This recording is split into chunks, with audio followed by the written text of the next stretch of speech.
Festa dhe zia. Kontrasti i dhimbshëm në Big Brother VIP Kosova pas vdekjes së Shpat Kasapi.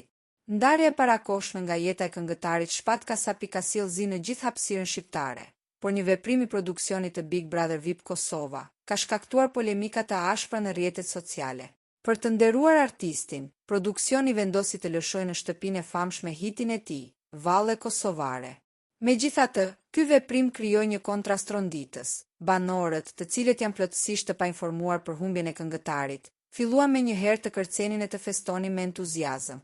Ky moment festiv në shtëpinë e Big Brother VIP Kosova, përballë zisë jashtë, u prit shumë keq nga publiku, ndërsa disa e panë si një mënyrë për të kujtuar trashëgiminë e tij artistike. Pjesa më e madhe e ndjekësve e kryqëzuan produksionin për zgjedhjen etike. Shumë komentues argumentuan se vendosja e muzikës për fest ishte e papërshtatshme. Ata theksuan se në një moment kaq delikat, veprimi i duhur do të ishte 1 minutë heshtje, jo aheng, duke akuzuar produksionin se kishte bërë një gabim të rënd duke i vënë banorët në një situatë kaq delikate.